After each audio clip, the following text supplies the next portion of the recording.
Toh pada akhirnya kita akan disabilitas. Tidak perlu kita katakanlah underestimate dengan disabilitas. Toh juga kita pada akhirnya menjadi disabilitas. Jadi ya disabilitas itu adalah orang, ada insan, adalah human. As a human ya sudah hormati gitu loh. Yang saya lihat juga ada komunitas-komunitas katakanlah orang tua dan sebagainya itu yang juga peduli terhadap isu ini. Jadi sudah lengkap, paket lengkap tunas global itu. Jadi, apakah dengan itu akan terjadi militerisme? Ya, enggak juga. Enggak juga sih. Enggak juga. Lanjut, udah. Iya kan? Intermezzo ya. The Glowers, kita ketemu lagi. Saat ini saya sedang jalan-jalan ke kantor Komisi Nasional Disabilitas. Dan saat ini kita akan berbincang-bincang dengan Pak Kikin Tarigan sebagai salah satu dari komisioner Komisi Nasional Disabilitas. Nah, kenapa kita pilih Pak Kikin saat ini? Beliau sudah beberapa kali ke Tunas Global. Betul. Udah ngerti sudah dong tahu. ya, udah tahu ya rutenya ya. Rutenya udah tahu. Ya, udah tahu. Terus juga kita saat ini Sekolah Nasional Plus Tunas Global sudah tanda tangan kerjasama nota kesepahaman dengan Komisi Nasional Plus Tunas Global. Nah, tuh Glowers pengen tahu kan, apa sih? Kayaknya belum umum ya kalau misalnya Komnas HAM, Komnas Perempuan dan Anak, itu kayaknya sudah umum dan familiar sekali di telinga kita kan. Nah, kita pengen tahu Komnas Disabilitas itu apa? Ya, terima kasih Miss atas kunjungannya dan terima kasih atas kesempatan kita bisa bincang-bincang ya. Karena bagi Komisi Nasional Disabilitas sendiri ini momentum kami untuk bisa lebih dikenal masyarakat. Jadi kalau tadi pertanyaannya Komisi Nasional Disabilitas itu apa sih? Ini cerita panjang nih. Iya. Jadi dipendekin aja. Dipendekin aja. Singkatnya, Indonesia ini kan bagian dari masyarakat global. Betul. Ya? Dan ketika Indonesia sudah bersepakat, sudah mengikuti menandatangani konvensi internasional tentang penyandang disabilitas, itu salah satu kewajiban, atau CRPD ya. Salah satu kewajibannya adalah Indonesia membentuk undang-undang yang sesuai dan selaras dengan konvensi tersebut. Yang di dalamnya salah satu adalah dibentuknya sebuah lembaga independen yang melakukan tugas monitoring, evaluasi, dan juga advokasi terhadap pemenuhan hak penyandang disabilitas. Nah, jadi itu konsekuensi. Bersyukur pemerintah Indonesia pada tanggal 1 Desember 2021,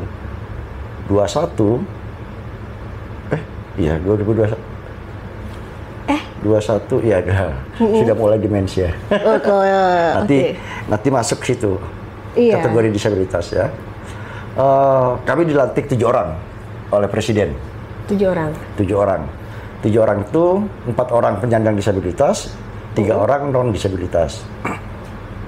Komisi ini apa? Komisi ini sama tadi seperti Miss bilang ya. Dia itu sama seperti Komnas HAM, sama seperti Komnas Perempuan, sama seperti Komnas Anak. Ini adalah lembaga non struktural negara yang secara independen melakukan pengawasan terhadap program-program atau kegiatan-kegiatan ataupun aktivitas yang dilakukan oleh semua pihak.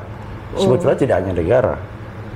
Sebenarnya. Ya, karena kan gini, kalau menurut internasional itu jumlah penyandang disabilitas itu 10% dari populasi. Banyak ya? Wah, 10%. 10% dari populasi. Cuma kan 10% ini kadang-kadang ada yang terlihat, ada yang tidak terlihat. Betul. Oke ya. Yang saya mau cerita, 10% penyandang disabilitas, tetapi permasalahan penghormatan, pelindungan, dan pemenuhan terhadap hak penyandang disabilitas itu ada di 90%. 90% pengampu kewajiban tidak tahu kewajibannya terhadap penyandang disabilitas apa.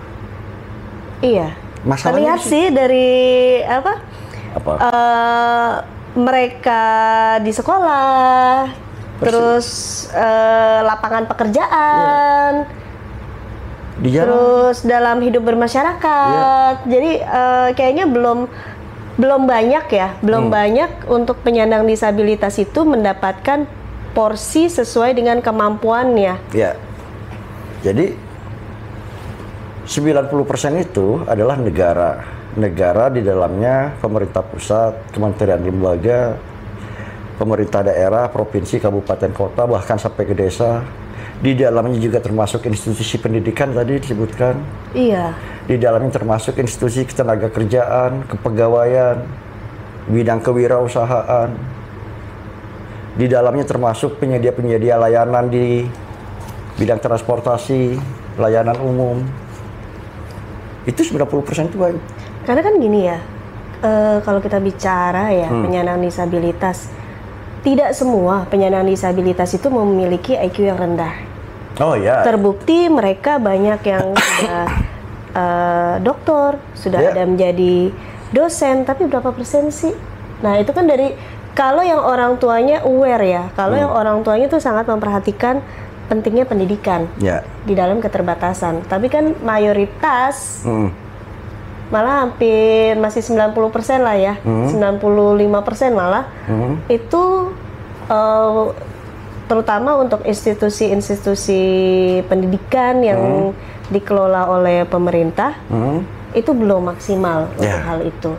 Mungkin kalau sektor swasta sudah mulai ya. Iya. Ada beberapa.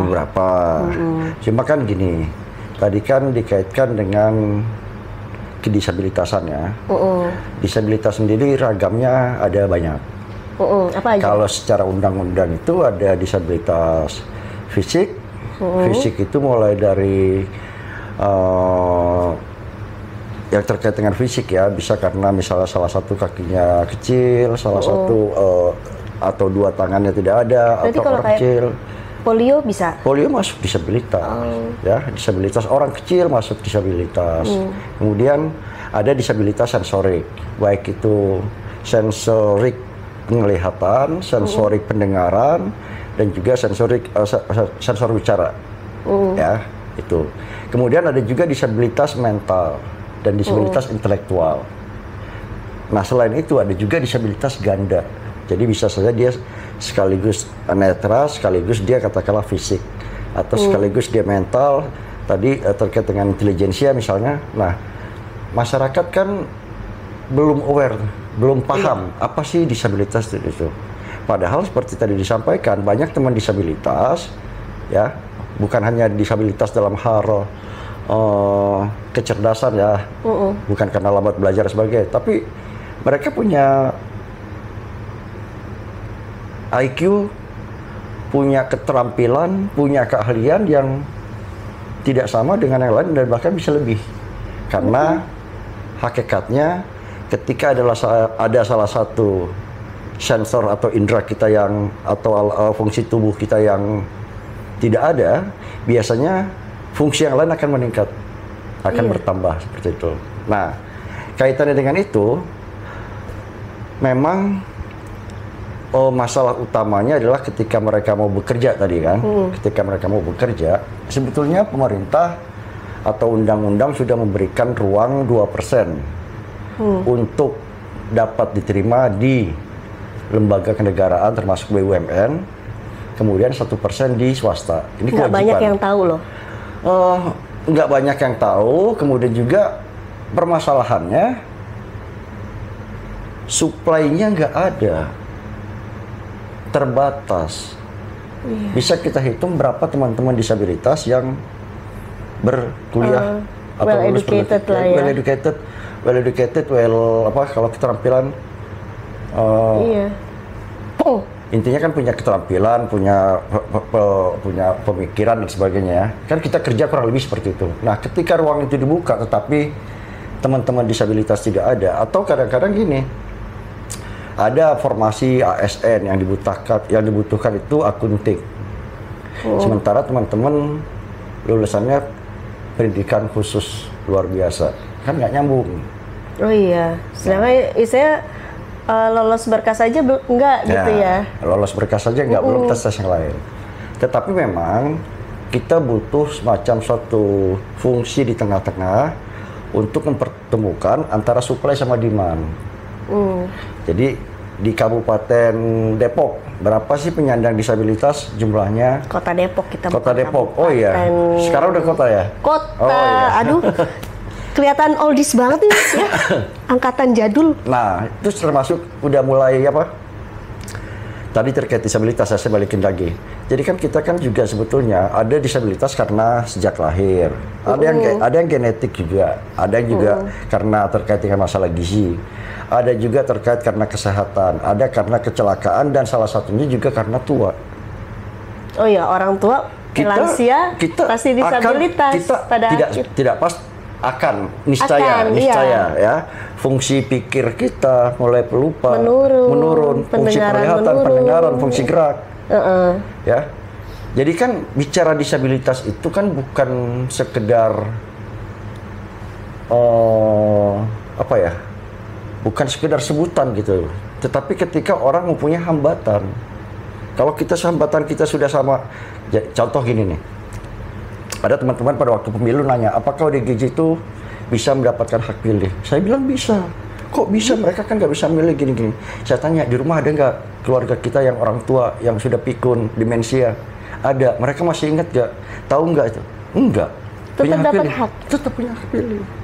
Ya kan? Apa bedanya? Sama kan? Iya, sama. Kecuali haknya dicabut ya. Nah, kecuali haknya dicabut ya, itu ya mereka nggak punya hak pilih seperti itu. Nah, kembali ke yang tadi terkait kerjaan ya. Terkait pekerjaan, antara supply dan demand itu harapannya ada di tengah-tengah semacam unit layanan disabilitas. Unit layanan disabilitas ketenagakerjaan yang bisa menghitung di Kota Depok berapa penyandang disabilitasnya, ragamnya apa saja, keterampilannya apa, pendidikannya apa, dipertemukan dengan dunia usaha ataupun penerima kerja, mereka kebutuhannya apa, jadi match gitu. Karena kan gini misalnya, ini memang kita ini namanya hidup ya, satu hal terselesaikan timbul masalah baru, selesai timbul lagi. Contoh teman-teman nanti sudah bekerja, teman-teman disabilitas dengan hambatan yang ada pada diri dia, itu kan mereka punya keterbatasan atau punya tantangan lebih ketika beranjak dari rumahnya ke tempat kerja. Tantangan tersendiri. Tantangan tersendiri kan. Nah, itu artinya apa? Kalau dia, katakanlah kita sama-sama kerja pada sekolah tunas global, misalnya kita sama-sama ya. Miss tidak disabilitas, saya disabilitas. Miss bisa naik kendaraan umum, saya nggak bisa. Harus khusus.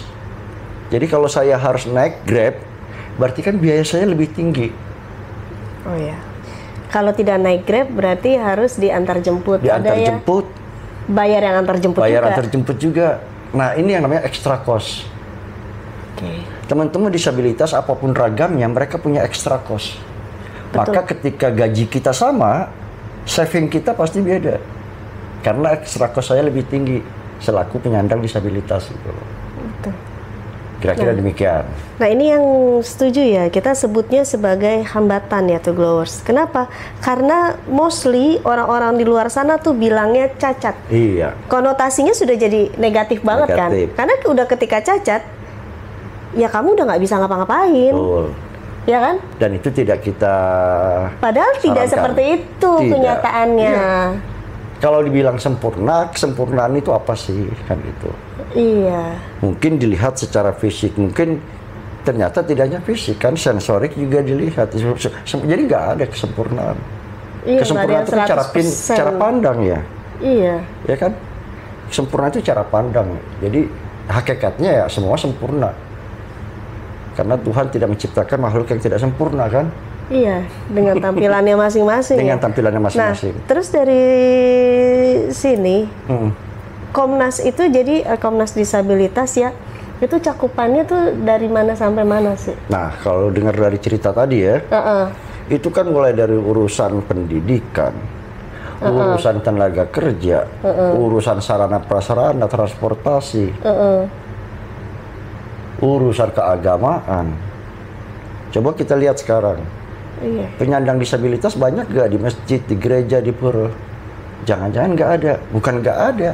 Mungkin tapi sarana prasarananya nggak mendukung. Iya. Bayangkan kalau misalnya ada penyandang disabilitas fisik naik, sambil contoh misalnya ke gereja bertangga gitu, 1-2 kali mungkin bisa pas Natal, pas Paskah misalnya. Padahal dia membutuhkan kursi roda sebenarnya. Kursi roda, dan itu katakanlah setiap minggu misalnya. Teman-teman yang sholat Jumat misalnya, mau ngambil wudhu juga wudhunya tidak akses terhadap dia yang menggunakan kursi roda. Nah itu kan semua harus dipikirkan. Itu Komnas. Ya, itu tugas kami, memantau, memastikan, memberikan pembelajaran. Makanya kami itu juga audiensi katakanlah ke KWI, ke MUI, ke PGI, semua kita ajak bekerja sama. Semua kita ajak terlibat dalam rangka penghormatan, pelindungan, dan pemenuhan hak penyandang disabilitas. Selain agama, apalagi olahraga, apalagi kesenian, cinta alam, lingkungan. Kayak cinta alam gitu, maksudnya naik gunung gitu? Nggak cuma naik gunung. Pertama, penyandang disabilitas itu kan perlu paham bagaimana mencintai alam, bagaimana peduli terhadap lingkungan. Sesama namanya warga bumi, mereka kan punya juga tanggung jawab. Tanggung jawab ya? Tanggung jawab. Tanggung jawab yang melekat itu tidak hilang. Tidak hilang, mentang-mentang tidak mentang-mentang itu jadi hilang.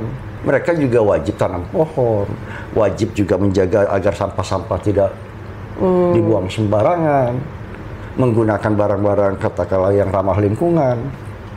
Tapi mereka juga punya hak juga jika terjadi bencana misalnya. Ini kan alam nih ya, tadi kita bagaimana mencintai alam. Tapi ketika terjadi bencana, bagaimana misalnya teman tuli dalam suatu ruangan ada sirine tapi dia nggak dengar. Iya, benar-benar. Iya kan? Iya. Gimana caranya? Atau gimana caranya kalau misalnya ada teman-teman yang tunadaksa, apa? Disabilitas gimana daksa. larinya? Gimana larinya? Ketika ada gempa evakuasinya bumi, seperti apa? Iya. Oh iya, Nah, itu kan perlu dipikirkan juga. ya. Iya. Bahkan di tempat-tempat yang memang rawan bencana, itu wajib diketahui dulu teman-teman disabilitas ada di mana aja, ragamnya apa, mitigasinya jika terjadi peristiwa kebencanaan, apa yang harus dilakukan. Nah, ini nih untuk mitigasi itu rata-rata kalau sekolah ya, pengalaman itu secara umum, ya betul, belum terpikirkan bahwa ini di sekolah saya nih ada yang disabilitas, terus seragamnya dia apa, lalu untuk simulasi aja ya, simulasi itu juga nggak terpikirkan, jadi sama panitia ketika mengadakan itu ya dianggap seperti yang biasa aja kan? Biasa aja. Apalagi kan kita ini ada Megatrust ya, isu Megatrust pantai selatan ya, utara selatan. Sana tuh pantai selatan dari Depok ya. Ya oke lah, Depok di tengah. Kita di tengah. Tapi ya di tengah. Tapi jika itu kan perlu dilatih. Iya. Ya kan? Ibaratnya dampaknya pasti kena. Pasti kena lah tetap ya. Tapi setidaknya teman-teman tuh kalau dia tidak disabilitas, dia tahu apa yang harus dilakukan kepada teman yang disabilitas. Minimal itu. Itu ya? Iya. Mungkin prosedur lainnya sama. Tapi minimal kan ketika terjadi sesuatu terkait itu, kita harus langsung mana teman saya. Itu yang katakanlah yang badinya dia ya. Kalaupun bukan badinya, ketika kita lagi ngobrol gini tiba-tiba itu saya tahu ini adalah disabilitas, saya langsung tahu apa yang harus dilakukan. Oh iya. Nah di sekolah kan penting. Paling tidak di sekolah itu perlu ya seorang badi untuk teman-teman yang disabilitas. Satu, perlu badi. Yang kedua, seandainya pun tidak badi, teman yang tidak disabilitas harus tahu apa yang dia lakukan ketika terjadi sesuatu.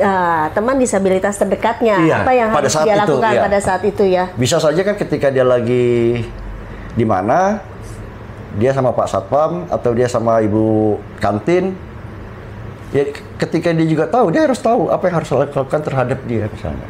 Orang kan, oh mana sempet Pak, kita kabur sendiri dulu ya, nggak juga gitulah. Yeah. Minimal kita pun kalau pada pelaksanaan seperti itu, tapi paling tidak kita melakukan pembelajaran, pelatihan agar ketika itu terjadi kita tahu apa yang harus kita lakukan. Jadi to Glowers, ternyata penting ya di dalam simulasi bencana itu perlu dipikirkan untuk teman-teman yang disabilitas ini. menolong mereka juga untuk bisa sama seperti yang lain untuk akses keluarnya. Gitu. Nah, artinya bisa dibuatkan program itu dengan teman-teman di BNPB ya, atau Damkar, latihan. Jadi hal-hal kayak gitu kan, saya yakin anak-anak senang gitu loh. Karena belajar juga kan? Iya. Iya kan? Iya. Jadi enggak, dan itu penting gitu loh. Bukan penting lagi, wajib, mestinya kudu. Wajib ya? Iya. Setiap sekolah? Setiap sekolah. Kebayang nggak ya? Ini kita orang tua nih. Kebayang nggak kita? Berarti itu berlaku untuk semua dong? Misalnya itu istilahnya misalnya dari TK, dari SD, SMP, SMA, sampai kuliah pun orang tua harusnya nuntut sekolah untuk melakukan ini. Tapi sekolah sebelum dituntut orang tua ya boleh lah bikin. Bu, kami mau simulasi ini. Rutin sih kalau kami simulasi rutin. Nah, oke, berarti sekarang kan tinggal tambah simulasi yang inklusif kan? Iya, simulasi tanggap bencana inklusif. Iya. Berarti mungkin bikin namanya simulasi ya, mungkin di sana nggak ada teman tuli atau nggak ada ragam disabilitas lengkap, tapi dibuat aja. Sehingga orang tahu ketika saya bersampingan dengan teman yang menggunakan kursi roda, ketika itu terjadi apa yang harus saya lakukan. Gitu. Itu ya, jadi urusannya banyak sekali kebencanaan. Jadi boleh dibilang komisi. Jadi kelilingnya tuh dari benar-benar dari Aceh sampai Papua tuh. Kalau wilayahnya ya seluruh wilayah Indonesia, mulai dari presiden sampai kepala desa. Komisionernya dibagi-bagi nggak sih? Bagi. Untuk wilayah-wilayah itu luas banget. Pertama kan kita bagi itu berdasar wilayah ya. Wilayah 1 itu Papua Maluku. Wilayah 2 itu Nusa Tenggara, Bali, Nusa Tenggara Bali. Wilayah 3 itu Sulawesi, wilayah 4 itu Kalimantan, wilayah 5 itu Jawa bagian timur. Oh, beda lagi? Ya. Wilayah 6 itu Jawa bagian barat, wilayah 7 Sumatera. Sumatera semua? Iya. Kenapa kok Jawa kita bagi 2? Karena penduduk tertinggi itu ada di Pulau Jawa, dan disabilitasnya juga tertinggi ada di Pulau Jawa. Jumlah kabupaten kotanya juga ada di Jawa. Jadi nggak bisa sebagai satu pulau sendiri, nggak bisa ya, harusnya dibagi nggak kuat kita. Karena masalah juga tinggi kan. Oke lah kalau teman-teman yang di Papua, karena saya kan pengampu wilayah Papua dan Maluku ya. Itu kan cakupannya sekarang aja jadi 6 provinsi kan. Kemudian tambah 2 Maluku dan Maluku Utara. Tantangannya kan ya pasti yang pertama adalah masalah demografi dan jarak. Kemudian harga-harga dan sebagainya. Kemudian katakanlah bagaimana keinginan teman-teman untuk melakukan aktivitas dalam sebuah organisasi. Di sana kan penduduknya dikit. Jadi kadang-kadang kan untuk bikin organisasi aja orangnya dia lagi gitu loh. Nah, kalau di Jawa terus jaraknya juga jauh juga kan. Sesuatu banget. Iya, nggak kayak kita di sini rapat yuk gitu loh. Pakai Zoom nggak mudah juga kan. Iya, di sana. Di sana ada tantangan tersendiri. Nah, kalau Jawa pertama kan penduduknya tinggi. Kabupaten kota jumlahnya banyak. Kabupaten kota banyak berarti banyak pihak yang harus kami datangi. Ya, pimpinan-pimpinan, kepala-kepala daerah, kepala-kepala dinas pasti kan jumlahnya lebih banyak lagi kan. Nah, kemudian juga sekolah, ya semua paling banyak. Jadi memang kita bagi 2 gitu loh. Nah, jadi itu pembagian berdasarkan wilayah. Ada juga pembagian berdasarkan bidang-bidang kerja. Ya. Ada bidang advokasi, ada bidang literasi, ada bidang pengaduan, macam-macam. Nah, itulah kami bagi 7. Gila ya. Jadi dan urusannya itu tadi mulai dari urusan keagamaan, pendidikan, budaya, olahraga, koperasi, semua. Boleh dibilang Komisi Nasional Disabilitas ini mengurusi 10% orang Indonesia. 10%? Iya, 10% yang disabilitas. Ya, yang urusan disabilitasan ya. Tapi ketika bicara tentang kewajiban ya 100% juga pada akhirnya kan. Iya ya. Dan kami berkaitan dengan semua kementerian, nggak ada nggak. Coba keuangan ya pasti, budgeting dan sebagainya. Iya. DPR, semua nggak ada yang enggak. Nah, selain kementerian, selain DPR gitu ya, kerjasama sama mana lagi? Yang paling utama kita memang ke dunia pendidikan ya. Kenapa? Karena kita menganggap urusan pendidikan ini banyak aspeknya. Pertama adalah dunia pendidikan pasti di dalamnya adalah orang-orang yang mulai dari remaja, kemudian akan dewasa, dan mereka nanti akan berumah tangga. Pasti dong, kurang lebih ya. Iya. Anak mereka bisa disabilitas, bisa juga tidak disabilitas. Kalau anaknya disabilitas, mereka sudah siap. Ketika perspektif ini kami sampaikan kepada dunia pendidikan. Betul. Sehingga ketika ada anak disabilitas di dalam rumah, itu hal mendasar utama. Dia tidak diterima di dalam rumah, maka dia tidak akan diterima di luar rumah, tidak akan diterima di lingkungan, tidak akan diterima dimanapun. Percaya dirinya tidak terbentuk, keterampilan hidupnya tidak ada. Itu semua dari rumah. Nah, ini yang kita harapkan ketika kami kerjasama dengan dunia pendidikan, ini tersosialisasi gitu loh. Yang kedua, bisa saja anaknya tidak disabilitas. Tadi kan bisa, ya kalau dia tidak disabilitas, dia bisa berkawan dengan kawannya yang disabilitas. Betul. Dengan perspektif yang tepat. Sehingga tadi saya bilang ketika di rumah katakanlah pun dia sudah mungkin tidak diterima, tapi ketika di sekolah dia diterima dengan baik oleh temannya. Ada semangat hidupnya, mau bergaul. Jadi percaya diri ya. Percaya diri terbentuk. Kalau percaya diri sudah terbentuk, dia bergaul kan otomatis pengetahuan, keterampilan itu kan berkembang juga, ya. Nah, itu dunia pendidikan. Artinya dari SDM-nya. Yang kedua, tentu saja nanti teman-teman di dunia pendidikan ini akan menjadi pimpinan, minimal pimpinan keluarga ya. Tapi kalau dia misalnya punya pabrik, dia punya toko, dia menjadi kepala di salah satu instansi, kalau perspektif disabilitasnya sudah pas, maka urusan-urusan lain itu juga harapan kami bisa mulai tertanam dari awal. Mungkin dia punya rekan kerja, mungkin dia punya karyawan. Kalau perspektifnya udah oke, ya upaya penghormatan, pelindungan, dan pemenuhan hak penyandang disabilitas paling tidak pelan-pelan akan dipahami dulu lah, ya. Berikutnya dari dunia pendidikan apa? Dunia pendidikan ini kan melakukan kajian-kajian, penelitian. Banyak urusan disabilitas yang belum diteliti dengan baik, belum dikaji. Banyak hal-hal yang menurut kita mungkin alat-alat bantu yang perlu dikreasikan. Itu dunia pendidikan. Jadi yang utama kami bekerja sama dengan dunia pendidikan. Baik pendidikan dari dasar, menengah, maupun pendidikan tinggi. Tentu saja kalau kerjasama MOU lebih banyak kepada katakanlah perguruan tinggi ataupun katakanlah sekolah-sekolah yayasan seperti Tunas Global, kita kan sudah kerjasama juga ya. Kenapa pengen kerjasama ya? Karena kami juga harus tahu dong di lapangan kayak apa sih teman-teman bersekolah. Perlu ya Komnas untuk sit in ya di Tunas Global ya. Kalau dikasih waktu. Kita tantangan. Gantian nanti komisioner ada 7 misalnya. Iya 7 sit in. Iya. Sit in itu berapa lama? Sehari bisa. Oh, sehari bisa. Ya udah. Sehari bisa.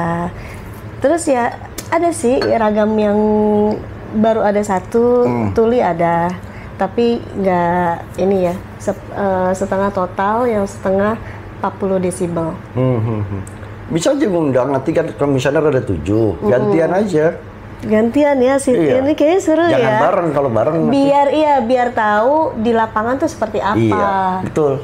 Di lapangan seperti apa, dan juga memotivasi teman-teman disabilitas. Kemudian yang kedua, memberi perspektif kepada teman-teman yang tidak disabilitas, yang non disabilitas, juga terhadap tenaga pengajar dan sebagainya gitu. Iya, paling tidak melihat dari Tunas Global ini, mungkin ada teman-teman yang berada di wilayah lain, Tunas Global, baik dia adalah institusi sekolah, jadi oh iya ya ternyata bisa nih kita menerima teman-teman yang disabilitas. Iya. Gitu. Juga untuk teman-teman yang disabilitas ternyata ada loh sekolah yang bisa menerima, bisa membersamai gitu ya, walaupun dia bukan bentuknya sebagai sekolah luar biasa, seperti yang kita ketahui sekolah umum ya, Tunas Global itu sekolah umum. Tapi kan ya karena sekolah umum, kita nggak bisa menolak dong. Nah saat ini baru membatasi karena keterbatasan juga. Nah ini saya mau bahas ini nih. Iya. Peraturannya udah ada. Udah ada. Sudah ada bahwa setiap sekolah itu wajib memiliki unit layanan disabilitas. Ya. Ya. Di Depok jalan kok. Ya, jalannya. Nah, hal itu kan di tingkat kebijakan ya. Iya. Di prakteknya itu kan orang sering mengatakan gini, kami belum siap. Iya. Karena SDM, karena pengetahuannya tentang hal itu. Saya dulu disabilitas ya. Mbaknya kan ada keluarga disabilitas kan? Ada, tuli. Ya, tuli. Belajar tentang disabilitas dulu nggak baru menerima keluarga dengan disabilitas? Menerima dulu. Dari lahir. Menerima dulu. Nggak ada. Baru setelahnya tuh seiring berjalannya waktu sambil belajar. Betul. Oh ternyata Begini caranya. Iya, anak disabilitas tuh ternyata emosinya begini. Iya. Oh, anak disabilitas tuh ternyata dia punya pemikiran yang seperti ini, cara sosialisasinya. Nggak ada namanya belajar dulu. Nggak ada. Sekarang kita belajar bahasa isyarat karena kita mungkin pikir akan ada teman tuli yang sekolah di situ. Yang datang netra. Bisa jadi. Benar-benar. Kita belajar netra, yang datang autis. Iya. Kita belajar autis, yang datang bipolar. Jadi kalau mau dipelajarin semua nggak ada. Tunas Global pernah menerima. Bipolar pernah, udah lulus SMP. Artinya kan terima dulu. Perspektif kan harus dibangun. Terima dulu. Sama anggap begini deh. Anggaplah anak itu adalah anak kita. Sekolah menganggap anak itu anak kita. Maka ketika dia datang mendaftar ke sekolah, terima dulu bahwa akan ada sesuatu tantangan, iya, tapi pelan-pelan belajar. Tapi memang perlu kerjasama dengan orang tua, ya. Ya karena penerimaan awal dasarnya dari rumah. Betul, dari rumah. Kemudian juga ekspektasi orang tua terhadap sekolah juga harus dibicarakan. Jangan nanti pengennya begini, wajah harus gitu. Ya enggak, semuanya bisa dibicarakan. Tapi kan karena juga harus sesuai kalau peraturan nih begini. Tapi kan dilihat juga sekolah juga kemampuannya sampai mana dulu, terus SDM yang ada tuh bagaimana. Ya. Makanya kan kalau yang penting tapi terima dulu, bicarakan dengan orang tua apa yang akan kita kerjakan bersama-sama. Poinnya di situ kok. Sekarang kan nggak mungkin gini deh. Kalau katakanlah aturan, nanti teman-teman harus menyiapkan RAM dulu yang sesuai, harus ada lift, itu kan biaya. Kan banyak hal yang tanpa dibiayakan dulu. Dan itu kalau ternyata ada. Kalau ternyata misalnya disiapkan lift atau apa, ternyata yang datang juga ragamnya beda. Ya, poinnya kan wajib. Tetapi kan kalau prioritas, bukan itu dulu kan. Iya. Jangan kita investasi di tempat yang katakanlah tidak mendesak. Kalau pada saat ini yang datang adalah teman dengan ragam tertentu, ya itu dulu. Iya. Mulai dari konsepnya, pemahaman, cara menangani, bahwa suatu saat juga akhirnya orang-orang tahu banyak sana yang teman disabilitas yang terdekat ataupun jauh mau bersekolah sana, pada akhirnya mereka, yuk kita bikin RAM, yuk kita, nah itu kan pelan-pelan gitu loh. Berarti Tunas Global udah ikutin? Iya, udah good. Perspektifnya sudah terbangun, makanya saya juga sering. Dan itu nggak mudah loh, hampir 20 tahun tuh. Iya, pasti. Tapi kan dari awal berdirinya sudah melakukan ya itu awalnya, menerima dulu. Terima dulu. Saya suka cerita-cerita Tunas Global kemana-mana kok. Wih deh. Kita diceritain nih, Globers. Enggak, artinya kan gini, hal baik itu kan perlu dicontoh, harus diomongin, gitu-gitu. Jangan didiemin, jangan disembunyikan kan gitu. Kenapa kami juga mau supaya teman-teman juga nanti, oh Tunas Global udah bisa ya. Pengalamannya apa sih selama 20 tahun? Kan artinya mungkin sekolah lain tidak perlu 20 tahun juga kan. Kalau sudah karena bisa. Sudah ada yang berpengalaman. Iya, sudah ada berpengalaman. Dan ini praktek-praktek baik ini yang perlu kita sampaikan kemana-mana. Bahwa intinya bukan tidak bisa. Bisa. Bukan belum siap. Mau dulu ya? Mau dulu. Namanya anak sudah lahir, anak sudah ada di sekolah kita, terima dulu. Pak, nanti gimana kalau orang tua yang lain nggak setuju, bla bla bla. Makanya terima dulu, bicarakan dulu. Gitu. Bukan nggak bisa, pasti bisa. Dan tentu ya, ini kita bicara di Jakarta. Bagaimana dengan teman-teman yang di daerah-daerah terpencil? Nah, iya. Kalau mereka mengandalkan sekolah di SLB misalnya. belum tentu tepat juga. Katakanlah tepat atau tidak tepat, tapi kan jauhnya dulu, teknis Iya, dulu nih. adanya di mana? Iya, dia tinggal di kecamatan, SLB adanya di ibu kota kabupaten, yang jaraknya 5 jam atau 3 jam lah. Tiap hari dia, saya kemarin di Morotai ya, Morotai itu di Maluku Utara. Itu padahal cuma satu pulau. Tapi ibu-ibu gurunya, mereka tuh harus menjemput supaya anak-anak mau sekolah. Karena tidak mudah. Sampai seperti itu. Sampai seperti itu. Ya, supaya anak-anak ini bisa sekolah. Nah, artinya yang saya mau sampaikan adalah berikan kesempatan anak-anak sekolah di sekolah terdekat. Jangan mengandalkan SLB. Ya kan? Iya. Jadi kalau misalnya di Morotai tadi ada katakanlah satu sekolah di sisi pulau ini, ya udah semua yang sekitar situ anak disabilitas ataupun tidak ya sekolah di situ misalnya. Jangan ditolak gitu loh. Nah, ketika mereka ditolak untuk bersekolah, mereka tidak punya pendidikan, tidak cakap pengetahuannya, tidak terampil, tidak punya pekerjaan. Yang dilakukan apa? Gini, baik kepada masyarakat ataupun kepada pemerintah. Pemerintah punya keterbatasan. Bantuan sosial itu sifatnya hanya sementara. Bukan bantuan untuk kehidupan. Sementara disabilitas Iya, bertambah. Dan Bukan. dia perlu hidup. disabilitas permanen kan? Iya. Nggak ada yang misalnya kayak sakit flu gitu, Kalau terus nanti sakit, sembuh bisa gitu. sembuh. Diobatin sembuh. Kalau disabilitas permanen. seumur hidup dia. Jadi kalau seumur hidup dia terlatih dari kecil meminta baik dari lingkungan ataupun dari negara, seumur hidupnya akan seperti itu. Kita nggak sanggup. Dan mereka juga nggak mau. Sekarang 10%, ke depannya kita nggak tahu. Jadi bonus demografi ini ngeri loh. Iya, ke depannya ya. Kalau mereka tidak terampil, tidak punya pengetahuan, tidak bekerja, itu kan akan menjadi masalah sosial.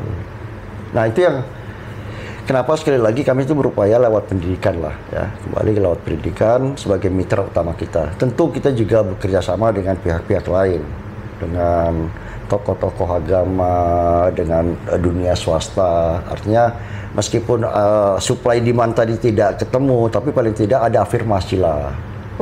Harusnya kan. Artinya ini masalah kita bersama gitu loh. Itu yang pertama. Yang kedua juga mungkin di perusahaan-perusahaan itu juga ada juga teman disabilitas yang tidak terlihat kan? Mungkin ada. Ada. Dan selama ini udah berinteraksi bisa kok dibilang tidak siap. Sebetulnya bisa. Saya yakin bisa. Artinya Cuma belum banyak kali ya yang apa? Mengakui ya bahwa ini loh kantor saya ada loh teman disabilitasnya. Karena Dan dia sudah bekerja berapa tahun di sini sebagai apa? Mungkin ada tapi tidak juga menyampaikan karena takutnya nanti gini. Ini ketakutan sekolah-sekolah umum, tempat-tempat kerja gitu. Oh, dia terima anak disabilitas terus seolah-olah seperti tempat kerja itu padahal umum ya. Itu menjadi tempatnya untuk anak khusus anak disabilitas. Ya. Seringkali seperti itu. Ada beberapa padahal sekolah ini enggak gitu. Ada beberapa sekolah yang dinilai cukup inklusif seperti itu. Pada akhirnya semua ke situ semua. Iya. Nah, Padahal sekolah-sekolah lain atau tempat-tempat kerja lain ada dan mereka bisa juga kok. Iya, gitu. iya. Cuma mereka tidak melihat itu. Gitu. itu tadi yang sebetulnya kesiapan ya. Artinya sebetulnya ekosistemnya sudah terbentuk. Jadi ketika orang ke situ merasa nyaman, keluarga nyaman, atau misalnya pekerjaan di tempat kerja begitu ada komunitas yang misalnya disabilitas, mereka ke situ merasa nyaman gitu loh. Ya itu boleh, tetapi itu jangan jadikan patokan gitu.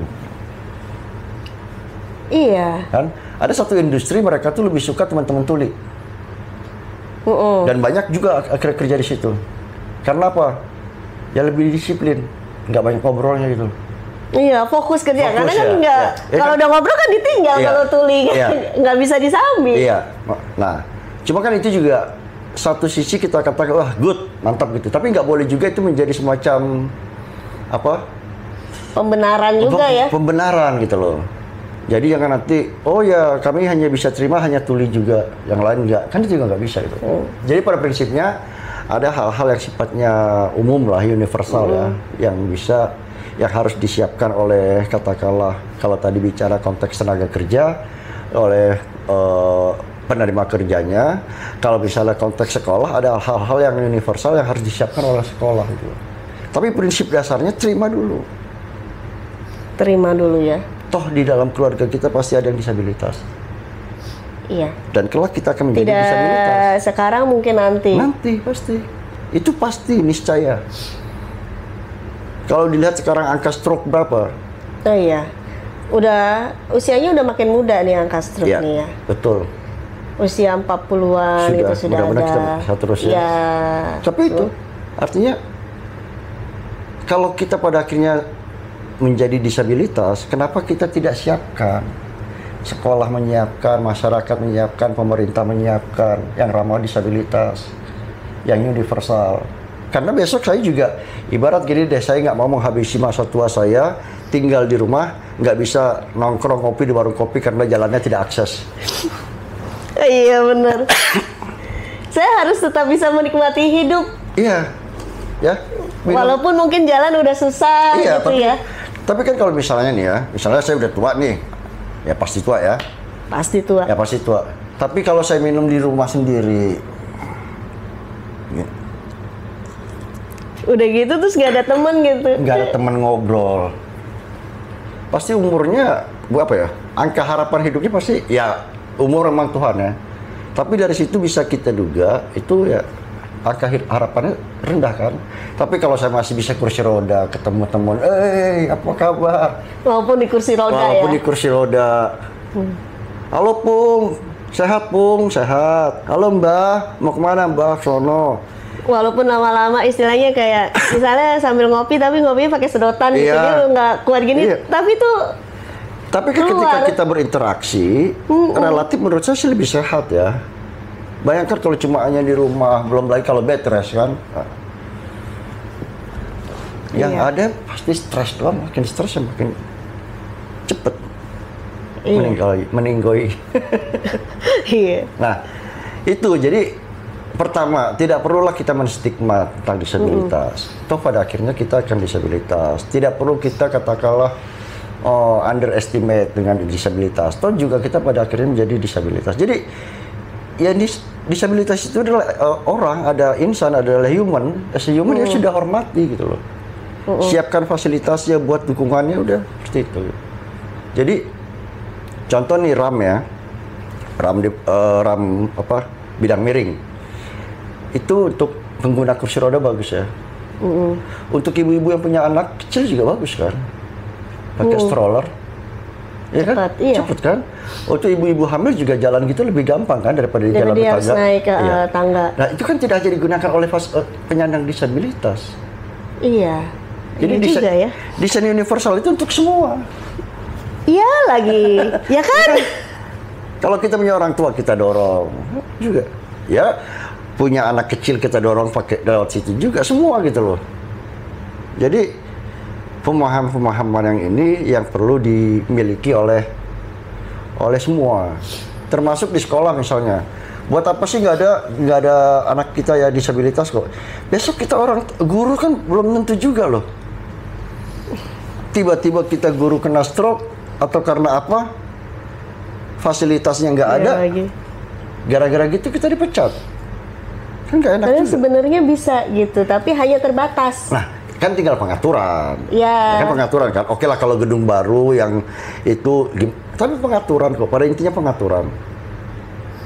Kemauan, kemudian diatur. Iya. Perspektif tadi. Sama seperti ketika tadi terima anak dulu. Terima dulu. Baru kita belajar. Bikin dulu, baru pelan-pelan kita tingkatkan. Perspektif, kira-kira demikian. Terus sebagai penutup, ya. Kalau mau nanya lebih detail kayaknya bisa, tapi kayaknya di luar kamera. Apa tuh? Di luar kamera? Enggak. Ini aja deh harapannya nih ya untuk Tunas Global ke depannya. Nih sebagai penutup closingnya. Ya, tentu saya ke Tunas Global kan juga bukan 1-2 kali ya. Tidak 1-2 kali itu, kalau kunjungan sekitar 3 kali lah. Tapi lepas dari itu juga pernah beberapa komisioner KND juga ke Tunas Global kan. Ibu Ketua pernah, Pak Wakil Ketua juga pernah. Dari situ kita juga tahu dan mencermati bahwa aktivitas-aktivitas teman-teman tidak hanya di sekolah, tidak hanya ya, pimpinan sudah oke, lingkungan tenaga pengajar sudah oke, kemudian ekosistemnya juga sudah terbentuk oke. Yang saya lihat juga ada komunitas-komunitas, katakanlah orang tua dan sebagainya, itu yang juga peduli terhadap isu ini. Jadi sudah lengkap, paket lengkap Tunas Global itu. Paket Ya, lengkap. paket lengkap. Artinya, oke, pimpinan punya perspektif, tetapi tenaga pendidik ogah-ogahan. Tetapi misalnya sarana prasarana nggak ada. Oke, itu semua sudah ada, tapi ada katakanlah kelompok-kelompok tertentu yang nggak terima. Kalau ini sudah komplit menurut saya. Sudah komplit, dan harapannya tentu kita kan tidak berpuas diri ya. Betul. Tetap ibarat ada hal lebih yang kita harapkan. Step berikutnya tidak hanya dalam konteks di internal Tunas Global, tetapi bagaimana Tunas Global meracuni lingkungan sekitarnya untuk melakukan itu. Kan tugas terberatnya kan itu juga. Ketika di Tunas Global sudah oke, jangan ya puas diri, ya udah yang lain biar gitu aja. Biar nggak punya saingan, ya tidak gitu loh. Ya. Harus diracuni ke semua, sehingga ketika semua sudah teracuni, ibaratnya Tunas Global punya step lebih tinggi lagi, kewajibannya apa. Kira-kira demikian harapan saya. Jadi atas yang sudah dilakukan sampai saat ini, Tunas Global kami mengucapkan terima kasih juga, ada perhatian kepada upaya penghormatan, pelindungan, dan pemenuhan hak penyandang disabilitas. Namun tentu kita tidak berpuas diri, dan saya tahu juga Tunas Global melalui beberapa organ di dalamnya banyak memberikan dukungan-dukungan kepada daerah ataupun kepada pihak lain dalam rangka atau dalam konteks disabilitas ini terus dikembangkan, dan kita pasti akan menemukan hal-hal lebih lagi, tantangan lebih lagi, dan akan ada kepuasan tersendiri bagi teman-teman Tunas Global ketika mampu mencapai itu. Oke. Disabilitas itu kan apa ya, tidak statis, maka Betul. tantangannya juga akan berkembang terus. Baik. Terima kasih. Terima kasih Pak Kikin. To Glowers, sekian bincang-bincang kita dengan Pak Kikin. Banyak sekali insight-insightnya. Pertama, siapapun itu harus kita terima. Ya. Lalu setelah kita menerima, kita mau untuk membersamai teman-teman disabilitas tersebut. Dan sudah saatnya loh Tunas Global untuk meracuni sekolah-sekolah lain atau komunitas-komunitas lain mungkin di luar sana untuk bisa menerima juga, untuk bisa membersamai juga, sehingga teman-teman disabilitas kita akan lebih bisa berkembang sama seperti teman-teman tipikal lainnya. Terima kasih.